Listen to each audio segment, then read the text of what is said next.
What up, my man in society? It is your host with the most, Shadow Low, back at you with another video. Make sure you guys like and comment and subscribe. It will help my channel get into the algorithm. I would highly appreciate it. You know what I mean? Join the man in society. It's free. It don't cost anything. Now, what I wanted to talk about was actually an interesting question that caught me off guard. This is by one of my subscribers who subscribed to my other channel, who's actually from France, so he's French. He had a question. He said, "Who is Chalino Sanchez?"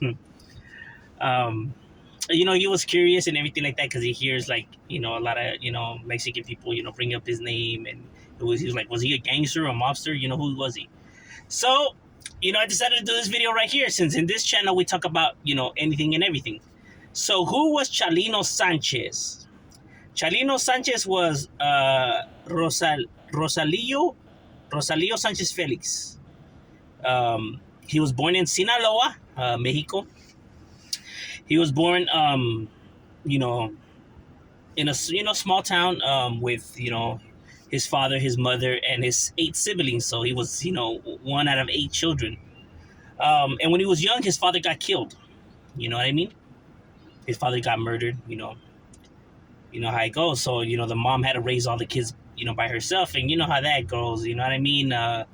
It's difficult as it is. You know what I mean? So they broke. There's all kinds of chaos around. The mom, was trying to, support all these 8 children by herself. It's a very difficult task. So at a young age, Chalino, he was getting himself into trouble, bro. He was running around with people and doing things. You know what I mean? And I mean things. I mean, at the age of 15, he murdered his first, victim. He was at a party, and in the party there was a group of men who belonged to a gang, a local gang, This was before cartels were cartels, but essentially cartels, but in a smaller form. So he recognized one of the guys who had raped his sister there at the party. So Chalino, was known to carry firearms and stuff like that. Always had a firearm on him. So he took it upon himself to walk up to the guy and he was like the leader and shit. So he walked up to the guy and he blew his head off. You know what I mean? And then he went on the run. He went on the run and he moved to Los Angeles, to the downtown area of Los Angeles, because he had an aunt who lived here in Los Angeles. So he crossed the border. He came over here. And while he was over here, he met up with his brother, right? And his brother used to sell drugs. So him and his brother, were pushing weight. So they were moving drugs. You know what I'm saying? From Los Angeles to Mexico, and back and forth. You know what I mean? He was doing things. He was running with local street gangs out here in Los Angeles too. For those who don't know, there's actually pictures with him and homeboys and everything like that. So he was, mingling with, the local street gangs down here in Southern California. You know what I'm saying? So he was with that function. You know what I mean? He was fucking with homies and doing that. Many people don't know that part. So he was doing his thing out here, right? So his brother ends up getting smoked because, even they had a group of people. They weren't necessarily a part of a cartel, but they had their own little, crew, right? Like they had their own little, I'm not gonna say gang, but they had their, they had their team, pues, you know what I mean? They used to sell drugs and shit like that. So they had their team. And so, this team ended up clashing with other, rival, people and stuff like that. So his brother ends up getting killed. But Chalino still keeps the business going, bam. He ends up getting caught up. He does some time, get shot back over there. So while he was in jail, he started writing corridos. While he was in there, he started writing songs, pues. Before we get into the corridos, started writing songs. And people were like, damn, homie, you get down, fool, shit, that's some good shit. Like, hey, write a corrido about my hood, or woo. So he started writing corridos. So he figured that he had a talent. So when he got out, he started writing corridos and selling them to people, right? Like, there used to be cartel members, you know what I mean? Who'd be like, hey, make a corrido about our cartel and woo. So he would write the corrido, and and different artists, different singers would sing the corrido because Chalino, He thought he didn't have the skills to sing. He thought he wasn't good, so he used to just write it for them, and they would sing it.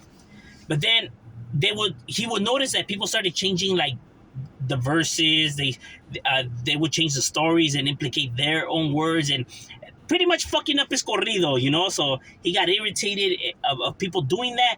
So instead, he grabbed the mic and he was like, "Fuck it, I'll do it." And at first, you know, he wouldn't go with the beat and he kind of sucked, you know what I mean?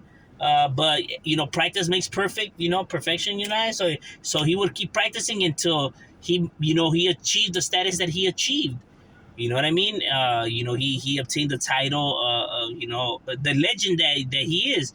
So the reason why Chalinos is so famous is because he was like one of the pioneers when it came to narco corridos, meaning like songs about, you know, cartel is, you know what I mean? Like talking about killings but his were real. His were real stories. You know what I'm saying? Don't think that there were some made up shit. Nah, he was talking about real events that he himself was a part of, his team, his brothers, and associates that they would do business with. So, you know, that's who he was. Now, remember, in the beginning, it was, these guys used to tell him, write a corrido about our cartel and stuff like that, you know, just for us and woo woo. You know, it was cool. But then when he started going mainstream, and now, you know, talking about other stories that these guys didn't tell him to, and it's no longer, hey, this was just supposed to stay, you know, in between us. Now everyone's hearing it, you know, the ears of everybody, and they weren't feeling that, you know what I mean? But Chalino seen the money coming in, and he was like, fuck it, I'm gonna run with it. So, you know, he used to do, you know, his tracks. And you know, he used to, you know, he started blowing up because he had a lot of good corridos. He had a very, very long list of good tracks. You know what I mean? And the reason people liked him so much was because the stories were real, and he really was about that action. He was out there gunslinging. You know, he was known for dumping and everything like that. As a matter of fact, when he was performing out here, I think in Coachella, at a club in Coachella, you know, he was performing, and some guy, you know, walked up to the stage, and he thought he was gonna make a request for a song, and he shot Chalino. Bah! And Chalino took out his pistol, and they started dumping. And they had a shootout inside the club, and innocent people were getting hit and shit like that. So it was all bad, you know what I mean? But that made people go and buy his music more, you know, because now they're like, damn, this vato's crazy. He's really about that action. So people, you know, were you know, going and buying his music, and the money now really was coming in. Now it was like, he thought he had it good then. Now he's seen that, oh, hell no. There ain't no stopping now, you know what I mean? You know, pedal to the metal, woo, and he gassed it. So he was like the creator of narco corridos. He's like the Mexican version of Tupac. You know how Tupac was doing all this shit, shootouts and, you know, brawls, and you know, Tupac, you know, was really out there doing the stuff that he was rapping about, and, you know, rapping that gangster stuff. So Chalino was the Mexican version of that. It's true. I mean, you can't say that it's not. Like, come on now, you know, like, he made it because of his real life gangster stories. This guy made it because of his real life gangster stories.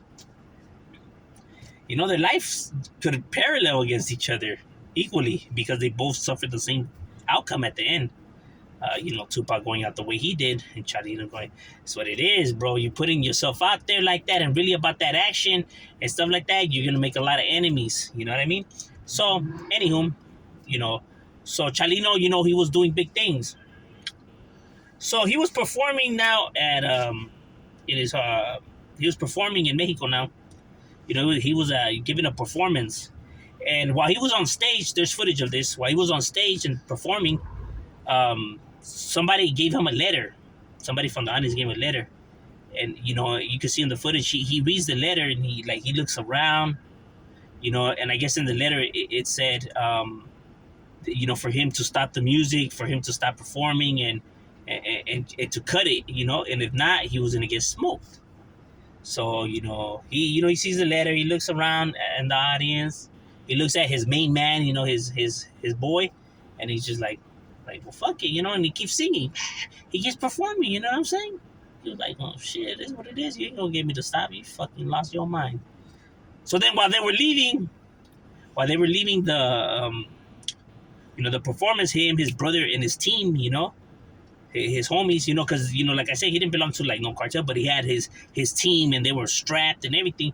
So they ended up getting pulled over by what essentially they thought were police officers, because the car was, it had the lights, and these guys were dressed like police officers. But you already know Mexico is corrupted and crooked, homie. So, you know what I mean? So they told Chalino that they needed to speak to him and only him. So they thought they were dealing with law enforcement. So Chalino agreed to go with the, them guys. And, so, he got in. They went their way, and his brother and his team went their way. And that was the last time people seen Chalino. His body was found, tied and with, tied blindfolded and with 2 bullet holes in the back of his head. And yeah, he was like young. He was like 31 years old, bro. Um, but yeah, he was really about that action. He was really in the mix. You know what I mean? He really was, smoking fools, dumping, selling drugs. Yeah, he really was all about all that, dog. Those weren't fake stories and shit like that. He was really doing that stuff. You know what I mean? And like I said, he was speaking about other people's business, that they didn't want, personally out there. So his stories are true in his music. You know what I mean? That's why his music is so praised and people want to hear, because these are actual real events that occurred. They're not something that some guy just cooked up in his head. These are real shit.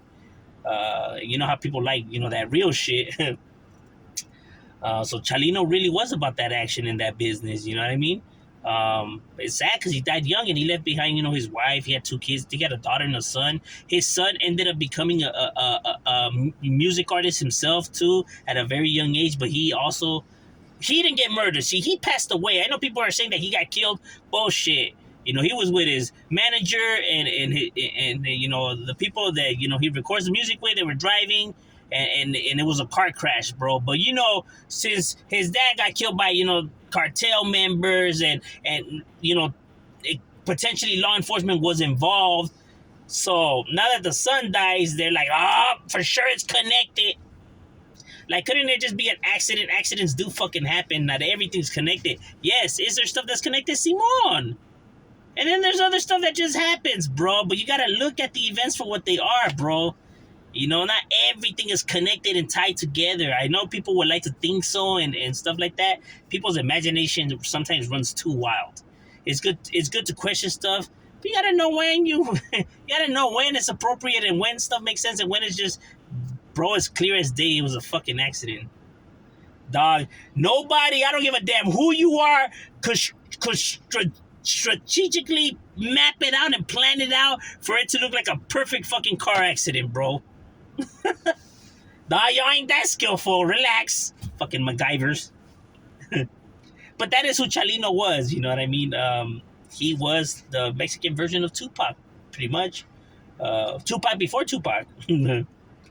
Yeah, so Chalino was, really out there, doing his thing, pistol packing, and all that, you know what I mean? So, like I said, and it all transpired from him losing his father at a young age, because once his father, got murdered, that's when he just spiraled out of control. That's when he started getting himself into all kinds of shit.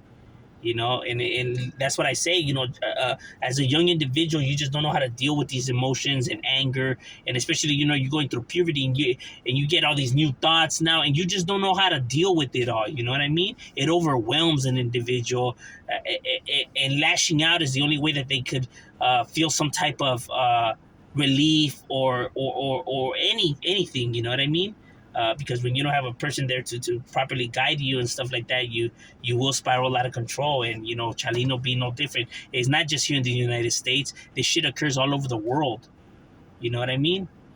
His mom too, losing her husband, not knowing how to deal with it all herself too. She was having problems herself, dealing with everything. So she really couldn't be right there to supervise her kids. It's a cold game, bro. That's why I say, how important it is to be a parent, bro, and how it is to be there for your kids, because this shit could affect anybody, you know what I mean? Look at Chalino, even his success and everything, and he was still out there, like how he was, because of the events that occurred when he was younger. That's that real talk, bro. You know what I mean? But yeah, that is who Chalino was and stuff. Like I said, right here, we discuss everything and anything. If you have any requests, leave it in the comments. We'll get into it. Shadow, we out.